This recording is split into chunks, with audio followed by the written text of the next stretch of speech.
آپ احباب بہتر انداز سے جانتے ہیں کہ چند لحظات کی یہ زحمت ہے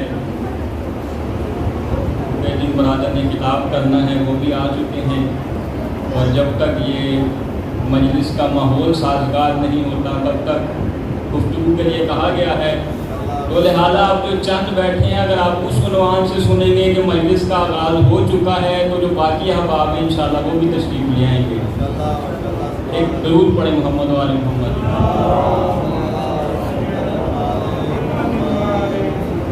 آپ کے سامنے جو آیت مجیدہ پڑھنے کا شرف حاصل کیا ہے، اوائل اسلام میں جب رسول خدا نے قولوا لا الہ الا اللہ کا نعرہ بلند کیا، صبح شام دوپہر رسول کی چوکھٹ پر گروہ در گروہ لوگ آئے اور آگے ایک جملہ کہا، یا رسول اللہ کل تک ہم جہنم کی آگ میں تھے، آپ نے اس سے آزاد کروایا، اس کا کوئی اجر چاہیے تو بتائیے۔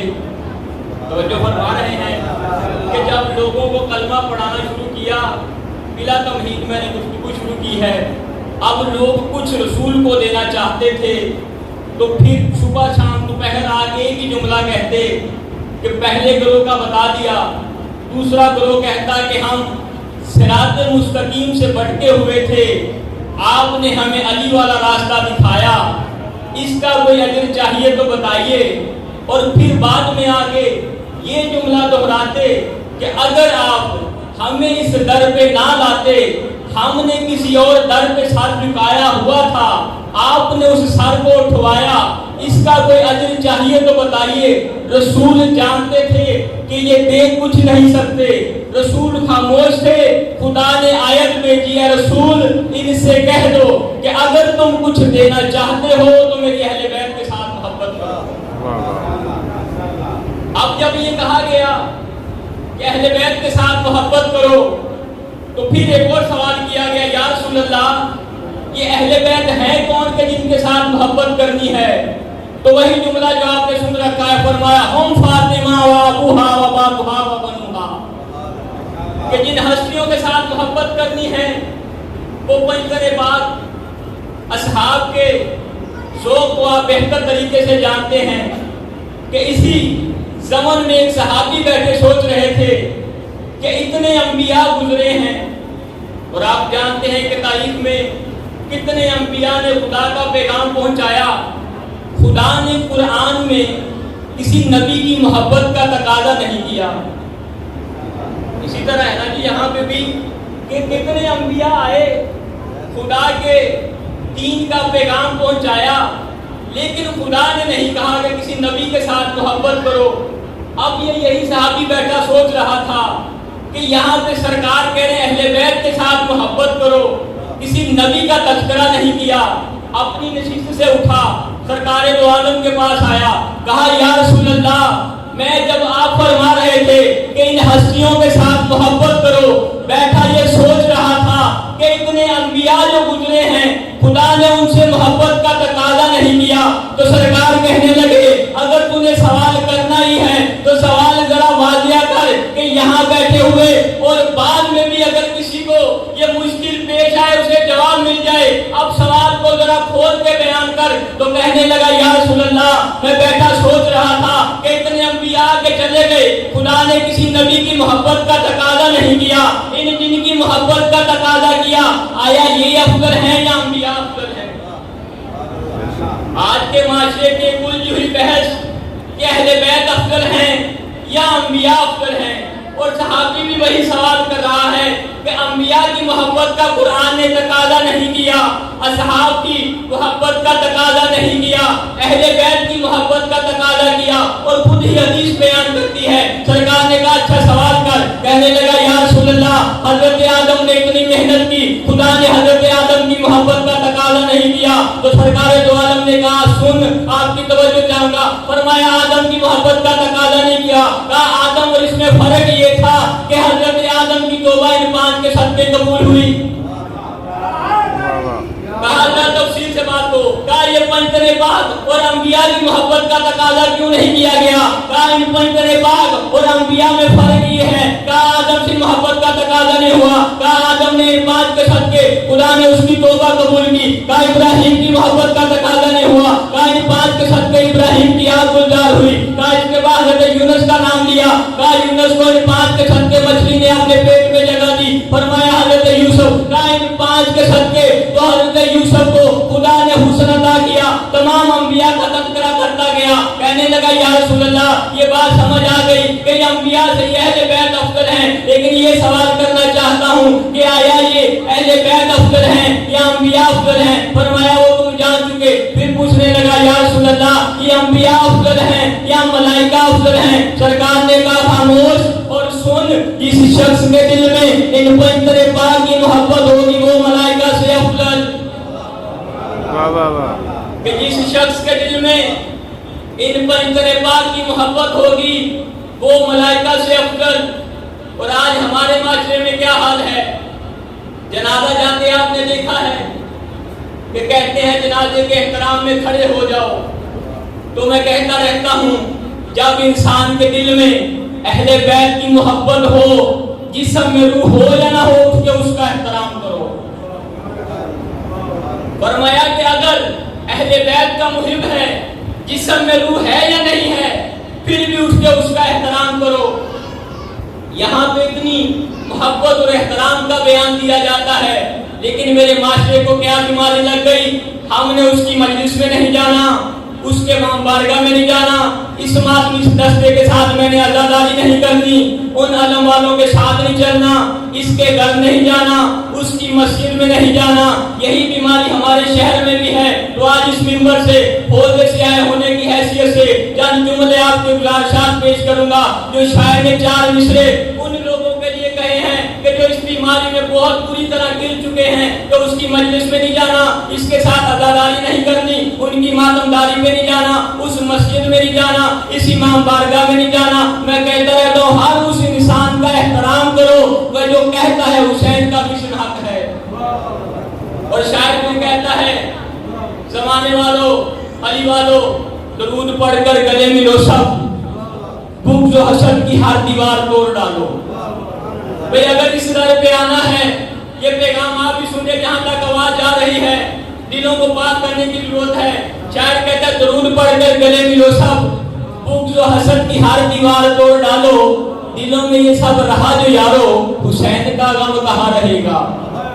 بھئی تیری سنگت، تیرا امام بارگاہ، اس کی مسجد، اس کی فلان جگہ، اب یہ سارا کچھ دلوں میں رہا تو حسین کہاں رہے گا؟ شاعر کہتا ہے درود پڑھ کر گلے ملو سب، بھوک جو حسن کی ہر دیوار توڑ ڈالو. دلوں میں یہ سب رہا جو یارو، حسین کا غم کہاں رہے گا؟ اور میری ملت کا جوان سن، نگاہ فریبی، مکان غصبی، زباں پہ نعرہ اجل اجل کا. جو فرما رہے ہیں نگاہ فریبی، مکان غصبی، زباں پہ نعرہ اجل اجل کا، جسے بلاتے ہو روز یارو وہ آ گیا تو کہاں رہے گا؟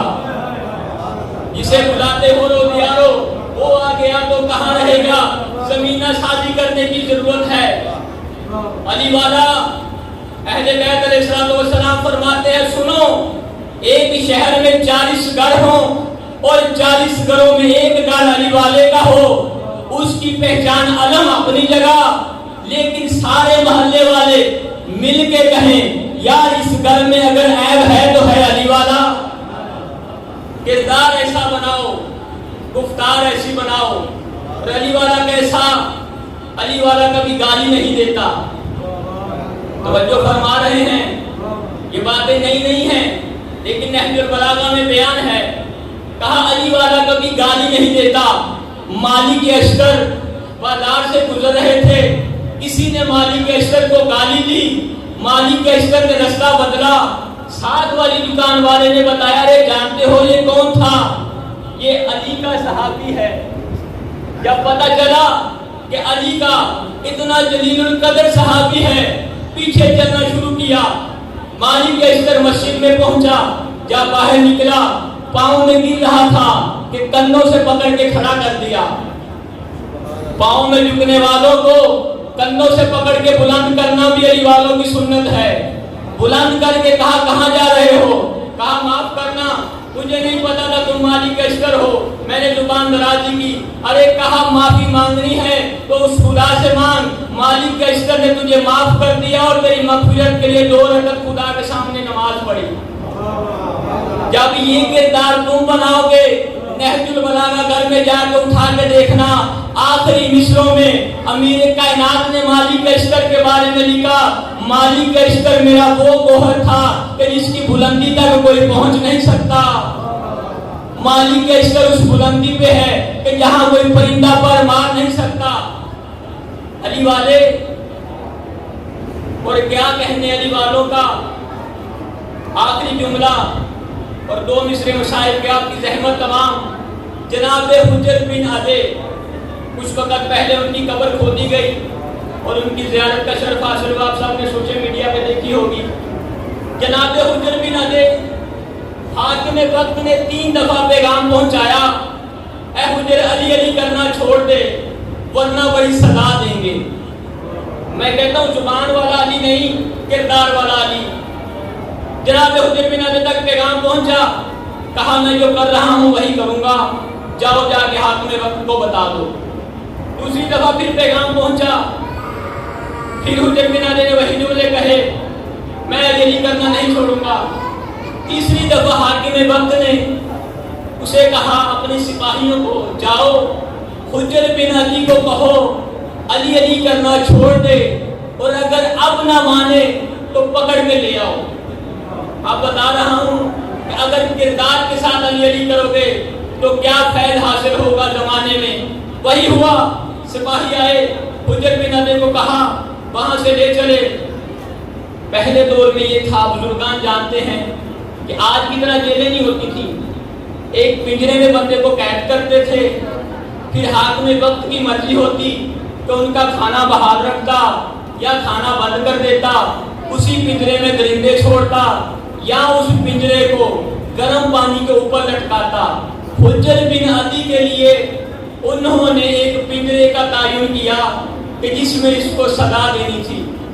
اب ایک سوال ہے کہ ایک چھت ہے 14 فٹ کی, حجر بن عدی کا پنجرا بنایا گیا 7 فٹ کا. اب اگر اس حجر بن عدی صحابی امیر کائنات کو پنجرے میں ڈال کے دوسری طرف سے رسی کھینچ کے اسے چھت پہ لگایا جائے, اس کے پاؤں اور زمین میں کتنا فاصلہ رہے گا؟ 14 فٹ کی چھت ہے, 7 فٹ کا پنجرا ہے, اس میں حجر بن عدی کو ڈال کے چھت پہ لگا دیا اور کہا اس کے نیچے گرم پانی چھوڑ دو. سوال یہ ہے, آپ کی بیداری دیکھنا چاہتا ہوں کہ اس کے پاؤں اور زمین تک کتنے فٹ بچیں گے؟ 7. درست فرمایا. 14 فٹ کا پنجرا ہے, 7 نیچے رہ گئے, 7 سے اوپر اس کے پاؤں ہو گئے. اب جب حجر بن عدی کو جو حقیقی علی علی کرتا تھا اس طرح لٹکا کے سزا سنا دی گئی, 2 دن بعد کھانا نہ پہنچا, خود حاکم وقت اس کے پاس آیا اور آج پنجرے کے نیچے کھڑے ہو کے آسمان کی طرف سر کر کے, اے حجر بن عدی بتا تجھے علی علی نے کیا دیا. توجہ چاہوں گا, اے حجر بن عدی بتا تجھے علی علی نے کیا دیا. مجھے دیکھ, میرے پاس بادشاہت بھی ہے, میرے پاس سپاہی بھی ہے, میرے پاس فوج بھی ہے, اور میرے سر پہ 7 ملکوں کا تاج ہے. حجر بن عدی نے ایک نظر نیچے کی اور کہا, اچھا اگر ہے تیرے سر پہ 7 ملکوں کا تاج, ذرا اوپر دیکھ, ہے تو علی والے کی جوتی سے نیچے.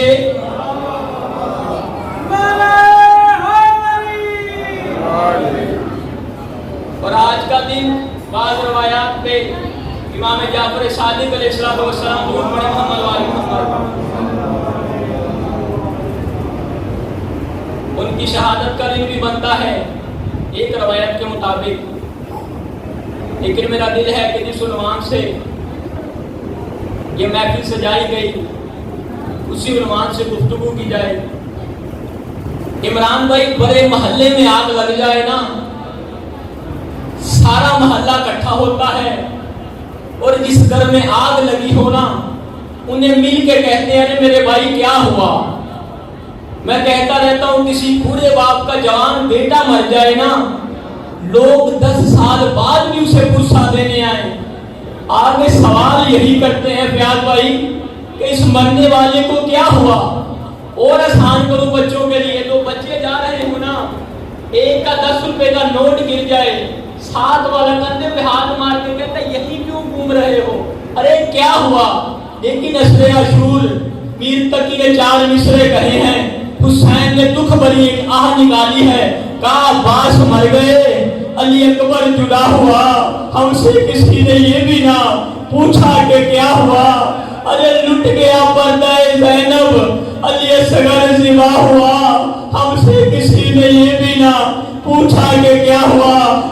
یہاں اس سرزمین پہ بیٹھ کے ہم آقا حسین سے کہتے مولا آپ کے لیے اصغر کے ساتھ کیا ہوا، آپ کے اکبر کے ساتھ کیا ہوا، آپ کے قاسم کے ساتھ کیا ہوا، آپ کی دکھیاری سکینہ کے ساتھ کیا ہوا؟ ارے حسین مولا فرماتے ہیں عصر عاشور تھی، میری بیٹی کو کچھ نیند آ رہی تھی، جب بابا کے سینے کی پیاس محسوس ہوئی ہے نا، سکینہ خیمہ گاہ سے مقتل گاہ کی طرف چلی ہے اور ایک سوال کرتی ہے، یا شیخ الرائتہ میں اے لوگوں تم میں سے کسی نے میرے بابا کو تو نہیں دیکھا؟ ایک ظالم کہتا ہے کس کی بیٹی ہو؟ کہنے لگی نہیں بتاؤں گی۔ لئین کہتا ہے کیوں نہیں بتا رہی ہو؟ کہتی ہے جسے بتاتی ہوں وہی ظلم کرتا ہے۔ ایک دوسرا لعنتی سن رہا تھا، کہا مجھے بتاؤ میں محمد کا امتی ہوں، میں ظلم نہیں کروں گا۔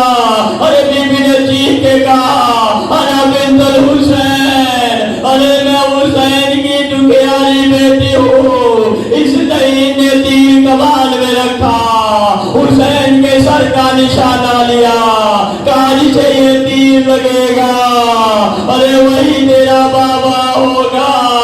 سکینہ تیر کے سہارے اور بابا کے لاشے پہ پہنچی، اور بیٹیاں جب باپ کے پاس آتی ہے نا کہتی ہیں بابا آپ مجھے چھوڑ کے آ گئے ہیں، سکینہ نے کوئی 14 بہن کیے، اور بابا تمہارے بغیر مجھے نیند نہیں آتی، بابا تیرے جانے کے بعد مجھے کھانا نہیں دیتے، بابا بھیا علی اکبر کہاں ہے، بابا بھیا علی اصغر نے تو پانی پی لیا۔ ارے باپ اور بیٹی باتیں کر رہے تھے، ایک لئین آ کے کہتا ہے حسین اور تم نے بیٹی کو کیوں بلایا؟ اور میں کہتا خدا لعنت کرے تجھ پہ، اور مشکل وقت میں بیٹیاں بلائے نہیں جاتی، ارے خود ہی آ جاتی ہے۔ لئین کہتا ہے حسین تو بیٹی کو خود بھیجے گا یا پھر میں بھیجوں؟ لعنت اللہ علی قوم الظالمین وسيعلم الذين ينقلبون